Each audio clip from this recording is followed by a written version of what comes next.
Doctor NTR యూనివర్సిటీకి సంబంధించి BSc నర్సింగ్కి ఎవరైతే అప్లై చేసుకున్నారో వాళ్ళందరికీ ఒక ఇంపార్టెంట్ అప్డేట్ అన్నమాట. మనకి రీసెంట్గా సర్టిఫికేట్ వెరిఫై చేయడం స్టార్ట్ చేశారు. అన్నీ వెరిఫై చేసుకుంటూ అయితే వస్తాయన్నమాట మన సర్టిఫికేట్స్ అన్నీ.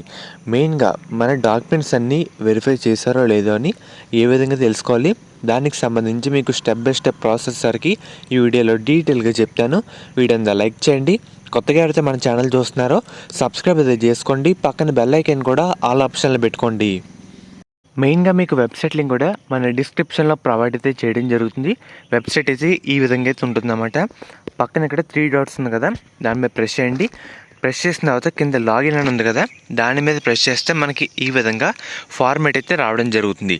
మెయిన్గా మనం రిజిస్టర్ చేసే ముందు మనకి ఒక యూజర్ ఐడి అయితే రావడం జరుగుతుంది. అది మన నచ్చిన పాస్వర్డ్ ఇదివరకు ఆల్రెడీ ఇచ్చి ఉంటాం కదా, ఆ పాస్వర్డ్ అయితే ఎంటర్ చేసి కింద క్యాప్చా అయితే ఇవ్వాలన్నమాట.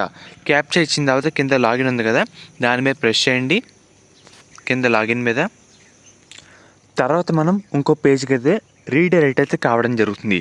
దాంట్లో మనకి ఈ విధంగా అయితే ఉంటుందన్నమాట. పైన టాప్లో లెఫ్ట్ టాప్లో సర్వీసెస్ అనే కాలంలో మనం మెయిన్గా నో యువర్ అప్లికేషన్ స్టేటస్ ఉంది కదా, దాని మీద ప్రెస్ చేయండి. మనకి ఈ విధంగా డేటా అయితే రావడం జరుగుతుంది. మెయిన్గా చూస్తున్నారు కదా అప్లికేషన్ స్టేటస్ అని.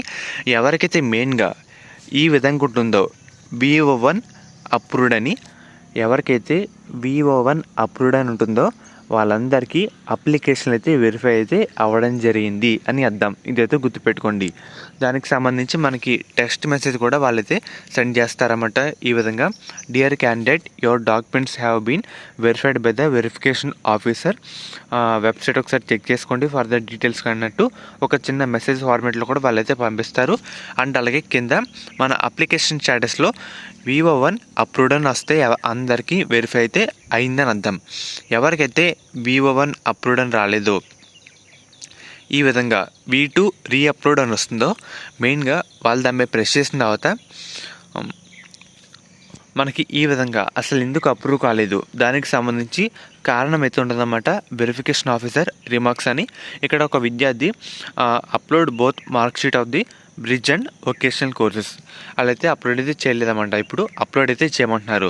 సో మెయిన్గా ఇలా వాళ్ళు రిమార్క్స్ అయితే ఇచ్చిన తర్వాత మనం అది అప్లోడ్ చేస్తే కనుక మన పేరు మన స్టేటస్లో VO1 అప్లోడ్ అని రావడం జరుగుతుంది. లేదంటే V2 రీఅప్లోడ్ అని ఉంటుందన్నమాట. చూసుకుంటూ అయితే ఉండండి. ఎవరికైతే రీఅప్లోడ్ వచ్చిందో మన మెయిల్ కూడా ఈ విధంగా సెండ్ చేస్తారు.